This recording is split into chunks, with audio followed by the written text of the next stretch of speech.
Digital Transformation in Dubai. Initiatives powering the digital economy.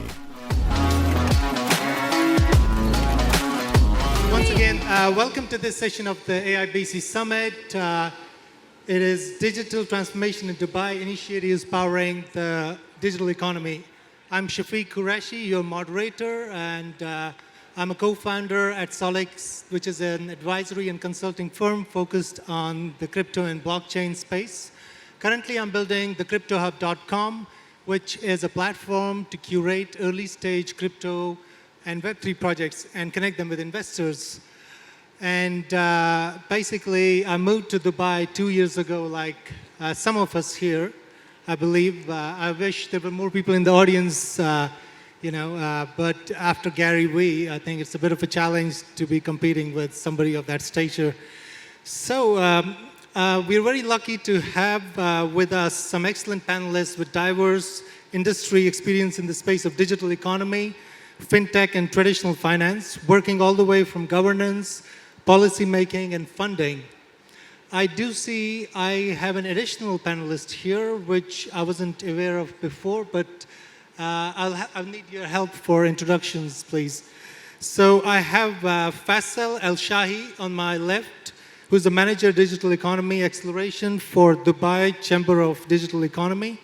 Faisal is focused on influencing policy making for the entrepreneurship ecosystem of Dubai and to enhance Dubai's attractiveness for innovation tech business around the world.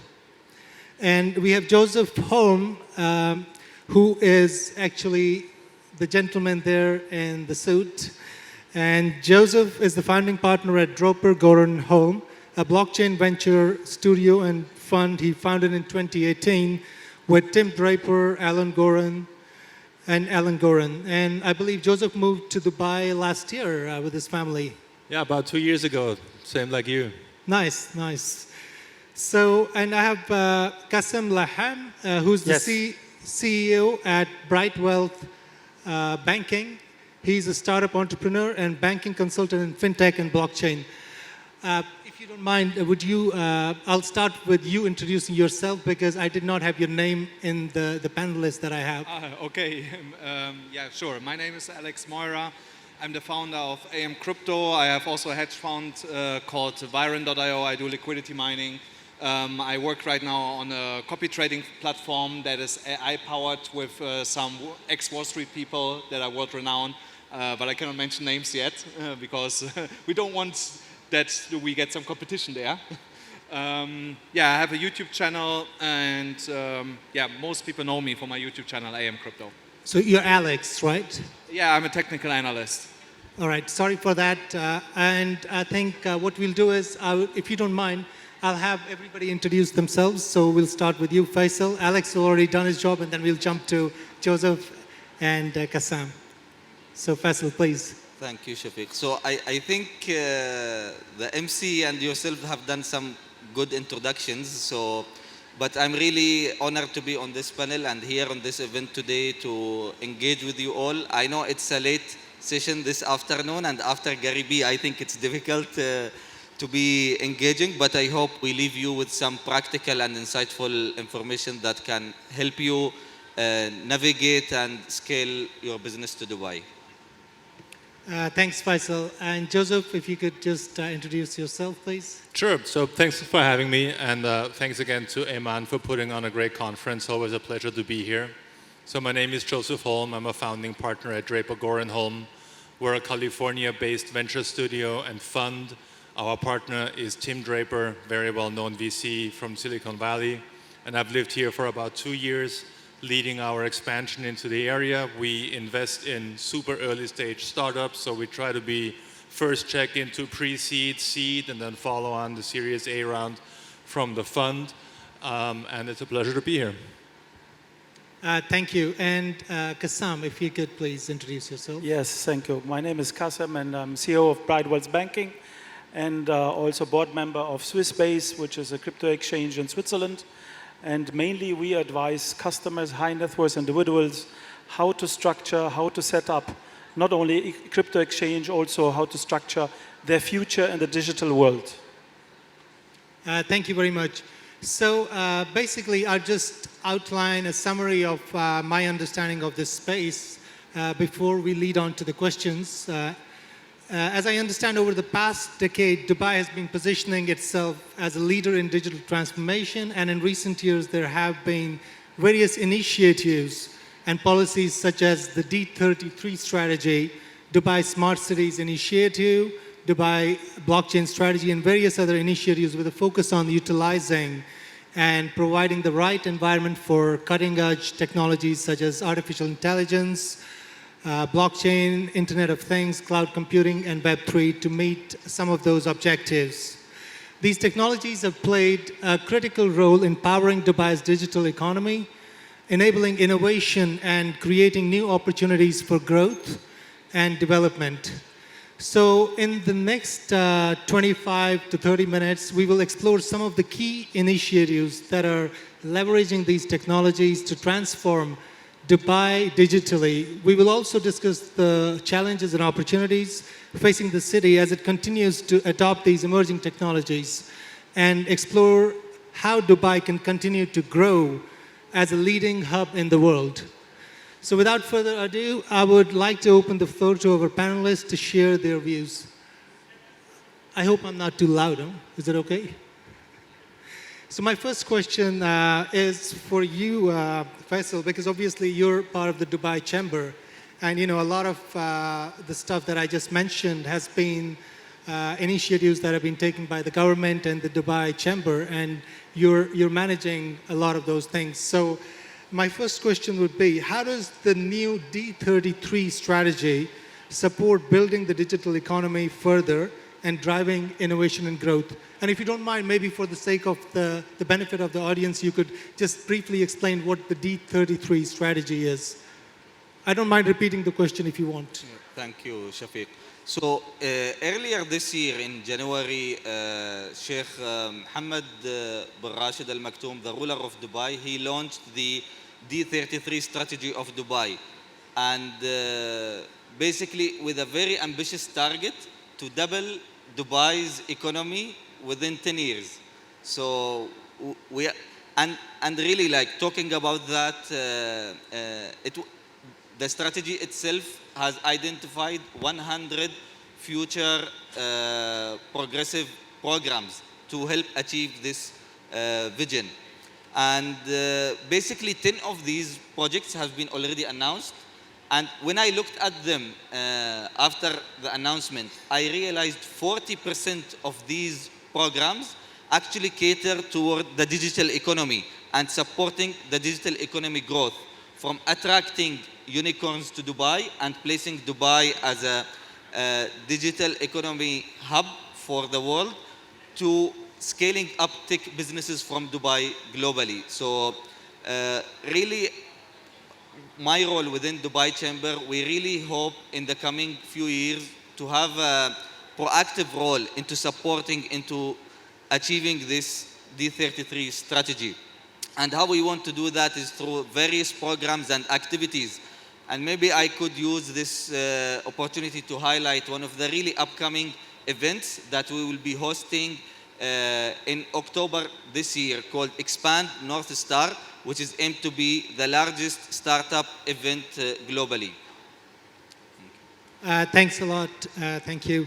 I would like to, if you don't mind, I'll just flow in the same sequence as we're sitting.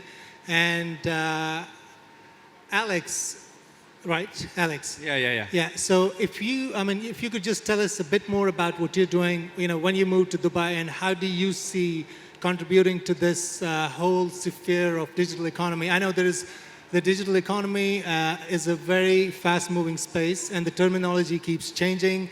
The buzzwords keep changing. I think Elon Musk, he recently said, I was in crypto and now we are in AI. So with all that happening, where do you see yourself when it comes to Dubai and, your position here and what you're doing? So I came actually the first time to Dubai in 2018 for a crypto conference at the Atlantis to promote my own project at the time, which failed because of the bear market of 2018.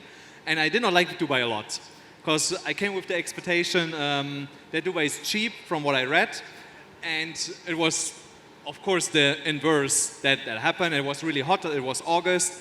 And I normally never wanted to come back to Dubai after that. I was like, it's hot, it's expensive, thank you, you know. So, and then I actually came here then in 2020 in December when I had a layover from the Maldives back to Ukraine, where I was living at the time. I still have my apartment in Kiev. It's still standing, so it's still standing. And went then out to the Dubai Mall and saw, okay, nice weather, not so many people anymore. I was like, oh, it's actually quite nice. Maybe I should come again. So I flew back to Ukraine. I came back in February in 2021 and more or less stayed then already. So I live close, I live in 𝐒𝐻𝐿, which is a nice building to live in. And so what are you, sorry to interrupt you, what are you specifically doing in terms of, you know, your involvement? Is it focusing on Web3? Because you said you're, I believe you have a YouTube channel? Did you say? Yeah, I have a YouTube. So but I started with my YouTube channel while I was already living here. So many people start a YouTube channel in crypto to become rich. But for me, it was the worst, you know. So I had already money when I started my YouTube channel. So I came here mostly for the network opportunities. And that was exactly what I found here. I was in February, 2 days here, and my network through one connection made a fold by 100 with one single connection that I met on an event. And that showed me the power of networking that is here in Dubai, and also how innovative Dubai is in different areas. The longer I stayed here, the more I saw it. So I give you an example. In most places all around the world, I had really problems to pay with crypto. So over the years, through my exchange business that I was running for like 4 years, I built a lot of relationships around the world so that I had always kind of like a small loophole where I could get money from cash to crypto and vice versa. But here in Dubai, it was really easy to pay for boat rentals, yacht rentals. My car is paid in crypto. Taking flights, private jets, everything is paid in crypto, and now there are even supermarkets accepting crypto. So in that sense, Dubai is really, really innovative and light years ahead of other countries. I mean, thanks for sharing that. Obviously, it's been, you know, very encouraging. I think a lot of people are moving here because of the flexibility of regulations, but at the same time, we have regulations being worked in different jurisdictions with especially when you talk about WARA for Dubai and then ADGM in Abu Dhabi. I'll come back to you, and I think I'd also like to know how to make money from a YouTube channel, because I'm planning to start one soon, and I'd need some tips there. The secret is affiliation. I need to get affiliation. Rich. So Joseph, I've got a question for you.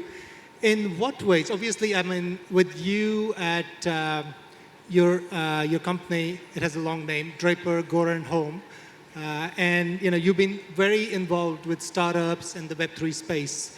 So in what ways do you see the digital transformation in Dubai being influenced by Web3 technologies? And what role do you see early stage VC investors playing in shaping this transformation? I think Gary said it perfectly earlier during his talk, right? Web3 is really profound. The companies, the startups building using blockchain technology, smart contracts, AI, they're building the rails without which the digital transformation couldn't even take place, right? So from a VC perspective, we invest in them, but obviously, writing a check is the easy part. Where we really excel is the support that they get, the advice, setting up the business properly, scaling the business, introducing them to the Draper Venture Network for follow-on funding, getting corporate partners involved, and making sure they're off on the right path, for growth. And I think that's really key to making that D33 plan also a success, right? Because it's easy for the government to set a goal. So the goal is, I think, $10 trillion or $8 trillion added to the Dubai economy via digital transformation. We have a long way to go, and it won't be possible without bringing the right startups to the country. Thank you. I think we'll touch some other aspects of that question further in this discussion. I'd like to know more in terms of how the scene has changed from last year when we were in a bull run, and now it's been like the crypto winter and the bear markets and doom of inflation being talked. But I'll get back. I'll get to that in a later questions. With you, Kassem, you've been a private banker, and obviously you're involved in fintech and blockchain. So, coming from traditional financial markets and being in private banking, how promising do you see the future of investing in emerging technologies such as AI, blockchain, and fintech? Obviously, there is some hype and buzz associated with this space. So if you come from a traditional space, which I used to work myself, and I used to be working in banking and trading in London. So a lot of the people, my ex-colleagues, they find this a bit of a Wild West. So my question, I'll repeat it again. How promising do you see the future of investing in emerging tech, whether it's AI or blockchain? And what is your advice to investors when it comes to investing in such tech? Thank you for your question. I think it's very important investing in any kind of asset that you take care of asset allocation. So to diversify your assets is priority. So being it today, crypto, being it in the blockchain or Internet of Things, we will see new things coming in the future. So I think we have to identify first the risk class of each investor. What kind of investor I have in front of me? Is it a young person, an aged person? What is his interest in the future? And if I look back in the years in the early 90s, where we was talking about Google, and everybody was, what is Google? I'm feeling now, in the last couple of weeks, we hear about ChatGPT. It's at the same league at the moment. And everybody came and said, how can I invest into it? And if I remember back in the early 90s, customers came to me. I was working for a German bank in Germany. And they asked me, how can I benefit? I said, well, we have to buy anything which is involved in it because we don't know who will be the leader in the end of the day. So, and if we look back at that stage, if it's Google or Yahoo, so Yahoo, nobody looks at the moment really. Everybody jumped on Google, for example, yeah? And I think we will see this revolution coming in the next 1-2 years, and we will not know who will be the leader in this business. So that's why I think a very well diversified asset allocation, looking at the risks, there are always risks involved, and we have to take care of those risks. And everybody investing today maybe in a safe deposit like SVB in California also got lost now his money and he thought he is safe. So I think we all have everywhere not at least one bank account. We have more than bank account. We advise always customers to have many bank accounts, many assets, discussing with many crypto exchanges, opportunities, how to go forward and to be always liquid, having a high return and having no risk. This is actually the golden triangle we have in banking always in front with customers. Every customer wants his money tomorrow or now, don't want to have any risk and want the highest return. So this magical triangle is still valid for all investments worldwide. Thank you, Kassem. I think you made some really good points there, especially with asset diversification. I guess that's the basic rule. And also being able to identify the right opportunity at the right time. So you were comparing Google with ChatGPT. I mean, honestly, I think we cannot ignore ChatGPT. I'd like to confess here with you guys and the audience that I used ChatGPT to do a lot of my research and prepare the moderation. So I guess we definitely have to pay attention to AI and how that's going to transform our lives. Thanks for that input. So Faisal, back to you. And I've seen like so many people moving to Dubai. Every time I go to an event, it's like I meet somebody new who's moving from Europe, moving from the US, moving from Asia. And it does definitely seem that Dubai is attracting a lot of entrepreneurs and businesses. And I believe that's making your job easy because that's part of what you're supposed to be doing, attracting the right kind of entrepreneurs and businesses here. So with regards to that, I mean, I have a question here, which is focused on what are the things, or ways that tech businesses need to consider before moving to Dubai, and what role can startups and entrepreneurs play in driving digital transformation? I believe there are two parts of this question. So one is, what is it that entrepreneurs or tech businesses whether these are SMEs or bigger businesses. I guess bigger businesses, they have a set format of moving to new regions. Let's say when it comes to startups and small businesses, what are the things they need to consider before moving to Dubai? Thank you for the question. So, really at Dubai Chamber, we started, I think, since early 2017, focusing on the sector of startup and tech startups, and realized that it's a very important ecosystem that we need to support and nurture and go for the future of the city of Dubai. So through the initiative of Dubai Chamber back then, which was called Dubai Startup Hub, we started engaging with a target audience of more than 10,000 entrepreneurs in Dubai and internationally, providing various different programs, advocating for the challenges they go through. And it was really interesting to see how does the challenges change from back then to today. So back then, I remember we used to host our Smartpreneur competition, and our challenge was that most of the ideas were really just being pitched for the prize money, and then no product was developed at the end of the day. So that was the scenario back then. But today it's a very different scenario. It's a scenario where really startups are looking for the B-ticket funding grounds and really pushing the boundaries of technology.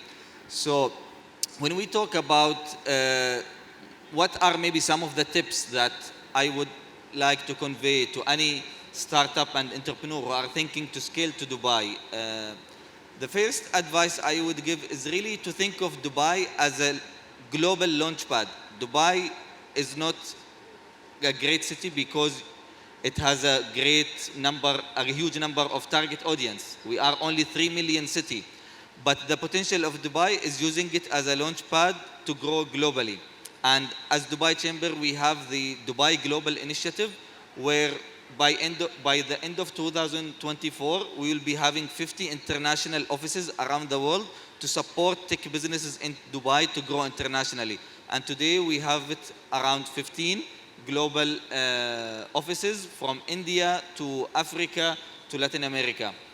The second advice I would give is really to be open-minded, to customize and adapt your solution for the local market needs. That's something really important, I believe. And the third advice would be to really look at the local talent and onboard them in your startup company. It's always good to move your people from where you come from, but also tap into these talented people because they will give you the fast track into understanding the market and how to work with it.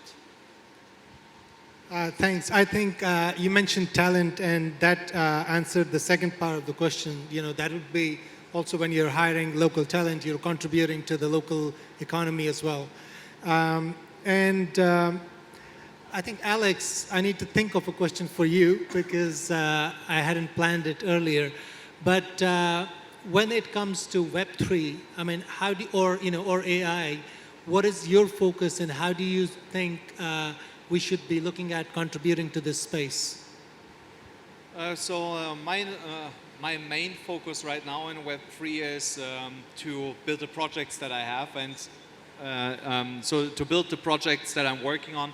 And like I said earlier, one of them is a real AI-driven product that we have, a trading product. And we are also working with some ex-NASDAQ people together that have a high-frequency terminal that they have originally built for the NASDAQ, but they were employed by the NASDAQ. So the NASDAQ said, oh, that's nice, thank you, and it got nothing. And then they decided to go away and do their own thing. So that will be an unseen AI trading bot that we're going to have in the next 3 months ready. And I think in the Web3 space, we will see more and more AI-driven projects. We see already the start of that, but it's not real AI. I understood that when I was talking to our the professor of data science that is working for us, that when you create something on ChatGPT and then put a label on it, oh, that's AI, it's not real AI. It's augmented AI that you have there. And that's what we see right now in the Web3 space, where a lot of projects launching or are already launched, or they just add this AI feature to it, which is ChatGPT driven, but not real AI. But I think in the next 2 years, we will see way more real AI driven products in the market. Thanks. And just to understand better, so you have set up a company here in Dubai doing all this? Yeah. So I have multiple companies. So I have a mainland company and I have a free zone company here. So obviously, so that's part of the bigger picture that we are discussing here in terms of contribution and the evolution of Dubai being the digital hub as we see it. Joseph, for you, I have a question here which sort of touches some of the things that Faisal mentioned in terms of talent as well. But what I want to know is, how do you see the emergence of Web3 technologies in Dubai impacting the job market? Because, I believe talent is going to be a challenge when you have a rapid change and evolution within the space happening. So the first part of the question is, how do you see the emergence of Web3 in Dubai impacting the job market? And what opportunities and challenges do you see for entrepreneurs and investors in this space? I think that Web3 has tremendous potential for the job market in Dubai. Just look at Silicon Valley and the hundreds of thousands of jobs created there over the last 20 years. I think Web3 will be exponentially bigger. It will be more distributed, but as Dubai establishes itself as a hub, there will be a high concentration of these, high-skill, high-paid tech jobs. I think one of the biggest challenges, though, and this kind of ties into what Faisal said before, because we look at Emirati startups, we try to support, Emirati SME, and when we see startups moving here, one of the biggest challenges they face is acquiring talent. There's just simply not enough talent here to actually scale a unicorn, right? So if we want Dubai or UAE-born unicorns, then we all need to come together and focus on how can we get more devs here, how can we get more people to move here who will actually work at these companies, because the whole myth of decentralization and having people all over the world just isn't working. And I think that's something that needs to be resolved. And then the impact on Dubai will be profound. It's a great place to live in. I can attest to that. I'm here with my family. My kids are going to school. My wife loves it, But if I were to hire 500 people now for my fast scaling startup, I would again have to look to India or some other places to outsource these jobs simply because these people aren't here. Thanks. I'll come back to you, Faisal, on this because you mentioned hiring local talent. But at the same time, we have a challenge because the local population is very limited. It's 3 million people, right, if I'm not mistaken. So within, if we're talking about such a rapid pace at which the digital economy is growing, and then, you're trying to get more and more businesses to Dubai.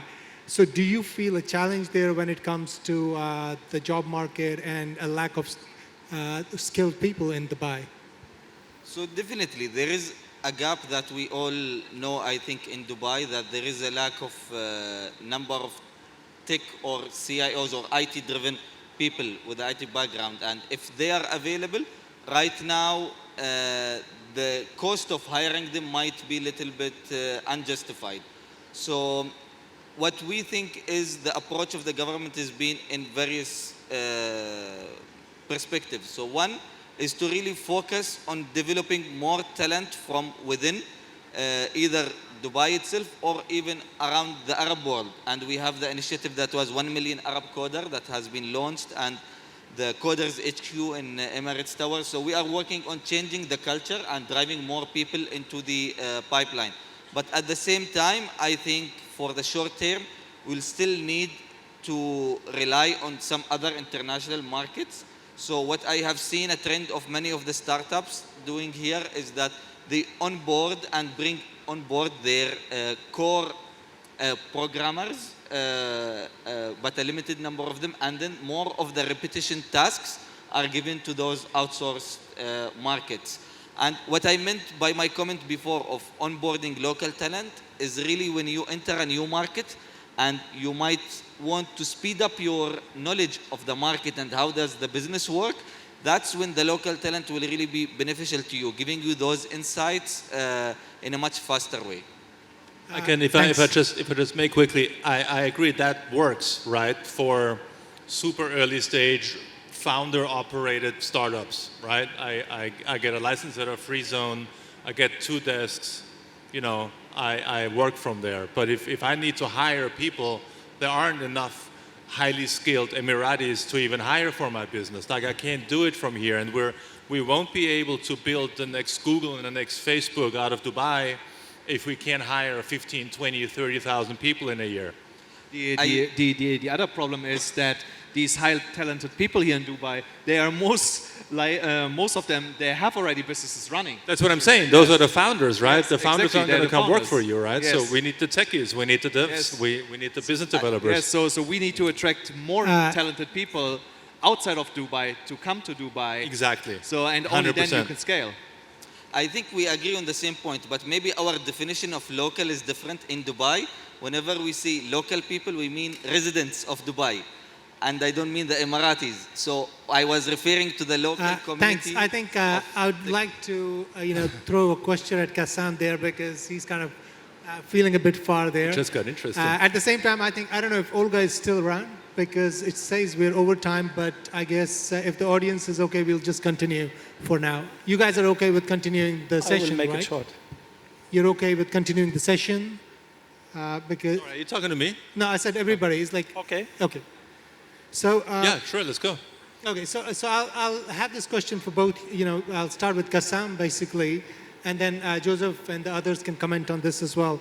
So with investment strategies in Web3 and emerging tech, we had some black swan events last year with Luna and FTX and 3AC. So a lot of the scene, I mean, for me, I know because I've been working in this space very closely. So I know the investment scene is not the same. The sentiment is not the same as it was last year.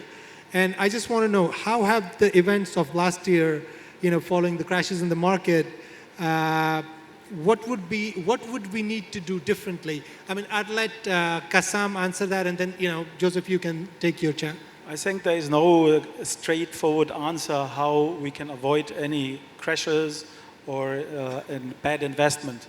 You have to try and you have to go into the right league of investment, but as I said, it must be in the right asset allocation process to be taken and to understand the risk. And only then we should take the strategy forward. We cannot forecast the future, especially not in the technology side, but we all know that this technology side is going so fast. What's happening in the last 100 years is going just in 1 year, going very fast forward. And I think we will see a lot of more products coming we have not imagined yet.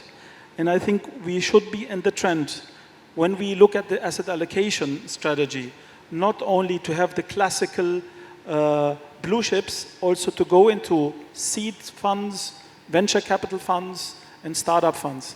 And I think here we will see some failures, but only from these failures we will learn for the next investment, and that's why it should be a small allocation according to each of investors. I'm going to take a contrarian view here. Sorry, okay. Give me a second though, because this is important. I think failure is good. I think failure is healthy. I think fraud is bad, okay? But innovation will inherently produce failure. The question is, what do we learn from it? How do we improve and move forward, right? All of these failures, maybe with the exception of FTX, the verdict is probably still out, but they weren't really fraudulent. It was technological glitches for the most part, and I think that's fair enough. And let's be real. The numbers we're talking about here, a few billion here, a few billion there, that's nothing in the grand scheme of things, absolutely nothing. I am advocating for an ecosystem where these failures can be allowed to happen, where we weed out the bad apples to not even come to Dubai, for example, and not even be given licenses. But it's healthy. It's a sign of innovation, and that will, automatically, naturally result in some of these failures. I think, I spent all weekend on the phone with our portfolio companies over the SVB collapse, and I find that a much more shocking story than, Luna depegging or something like that, right? So even when it comes to allocating money to startups, it's fine if they fail. If it's a good team, I'm gonna invest in their next project. That's what I really care about. I don't care about one particular idea. Could you just repeat the last bit? You said you don't care about? I don't care if they fail, really, Okay. because of course I want the startup to succeed, don't get me wrong, but failure needs to be part of the equation. Yes. And it needs to be happening in an environment where good founders find the support to move on and learn from it and start a new company. I totally agree with you. I think there is a distinction you made between failure and fraud. 100%. Yeah. Yes, And, and me and my companies personally, we actually like to invest more into companies with founders that have already failed. 100%. Oh, yeah. Once they have been in the trenches and they've failed and they know their pain, they're going to fight 10 times I harder agree. to not repeat it. The best way to learn is only when you've failed, because if you have easy victory, that doesn't teach you. I think that's like a very philosophical way of looking at so many things in life, not just the business and funding space. But I have a specific question, because one of the things I've been doing is I was there during the ICO era. I was there during the ICO times. We've seen like the ICO happening and whatever, we learned from that. Then obviously we learned from last year's failures and frauds, obviously with that distinction.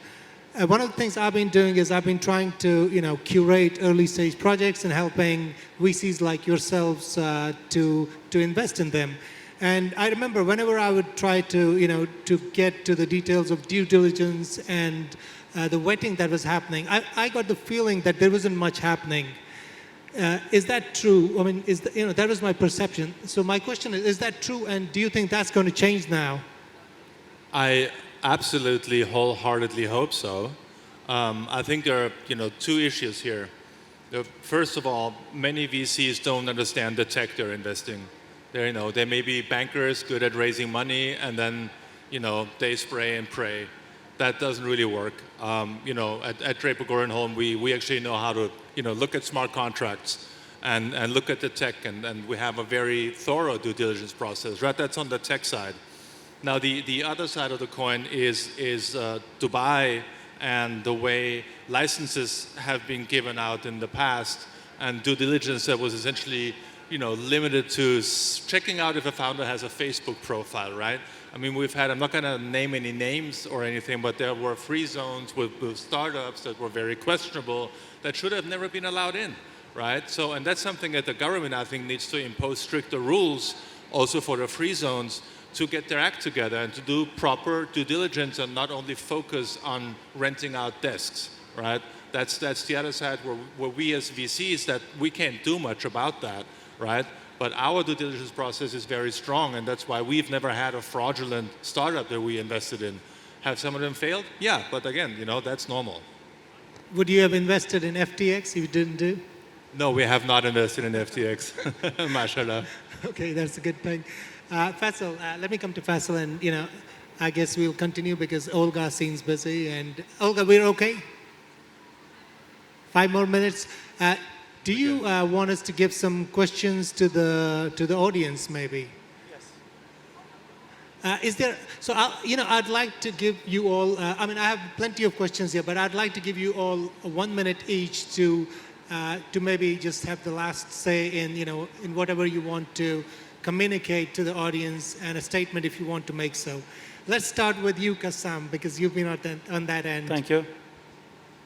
So just summarize what your message is when it comes to this topic, and emerging tech, whether you want to focus on investing, challenges, or whatever that is. I think it is very important to keep the eyes open for the markets of new products on the investment side, on the crypto side, NFT, Internet of Things. There are a lot of more to come. And I think Dubai is the right place to see whatever is coming new, because the government and the Chamber of Commerce, for example, giving a lot of sessions and informations, and Dubai has been proven even by government entities, like for example, Rezone DMCC, RTA, and Dubai Healthcare City, using Internet of Things, AI tools, in order to improve the services, not only for the citizens, also for the residents and for the visitors who are coming. So I think we have to keep the eyes open and to be open for any new investment opportunity, even if we don't understand it in the first stage. Thank you. And for you, Joseph, I'd like you to conclude by maybe sharing some advice with us and the audience on, on what would be the top priorities from your point of view for investing in the right kind of projects. And perhaps you could share what type of projects would you be looking at in this year? I'll say this first. This is the 5th continent that I live in and have founded a business and work out of. And I have never felt like being in the right spot at the right time like I do in Dubai. I think there is huge potential and endless opportunities here if they get it right. And what I really like about the government here is that they're very data-driven. It's not ideology-driven, right? So they look at certain things and they figure it out by running models and making smart decisions. Does everything work? No, right? But they're very progressive. They're very open. They want to make it work. I also like the healthy competition between Dubai and Abu Dhabi. I think it's good. I think Dubai still has a leg up because nobody really wants to move to Abu Dhabi. But so to your question, as far as investing goes, look, I've founded several businesses myself. I need 5 minutes with a founder, and I know if they're full of BS or not. And I think that really makes a difference. And then you have the technical due diligence that I mentioned before, and all these things. We look for strong founders. You said it before. Ideally, founders who have failed before. I'm not really looking for the 21-year-old NFT guru who has never eaten shit, excuse my French. But if someone is 35 or 40 years old and has 2 kids on a mortgage and he's failed previously in his startup, I know he's going to give it his all, right? And then the last part is we're not token VCs. I don't invest in token deals. We do pro rata token deals, based on the equity investment that we make. But I think that only equity investing aligns the startup and the VC for the 10 years it takes to scale it and exit it. Thanks. What about somebody who's 51? Sorry, what? So what about somebody who's 51? I'm just kidding. Someone is 51. I'll be there soon, so I'm not judging, dude. We'll talk about it later over a drink here. So, Alex, what is your message, advice, or tip that you'd like to leave the audience with today? I think a big lesson that I learned when I came here to Dubai was, first of all, I came when the bull run was happening. So everybody was like, what costs the world? Doesn't matter. And then when the bear market hit, things looked a little bit different because Dubai is not the most cheapest place to live. I'm still fine. But my advice is definitely find something that can generate sustainably and in the long run a little bit of cash flow. It doesn't have to be excessive. It doesn't have to be $50,000 a month. It can be 2,000, 5,000. So just that it keeps you afloat in a recession, because the banking collapse, in my opinion, has begun last weekend. So that was just the first domino. Thank you, Alex. Faisal, and you, I guess a lot of people are here in the audience. There will be a lot of people watching the recordings of the session globally. So what would be the message to that community of entrepreneurs around the world that you'd like to invite to Dubai? So I think Dubai is a very young city and we are a very young country. So and our startup ecosystem is also very young. So if you will want to compare maybe Dubai to Silicon Valley, we are in a much more earlier stage. So being in Dubai and scaling from Dubai will give you a very good opportunity 10, 15 years from now as we see the growth both in the VC capital invested in startups and the number of startups in the city. Thank you very much. I think you've been all great panelists. And I see Olga standing there. She's had a long day. And can we still do questions or? No, not really. Okay, that's all right. That's all right. Thank you. Let's give a round of applause to the panelists. They've been great. And thanks, Olga, for being patient and giving us some extra time.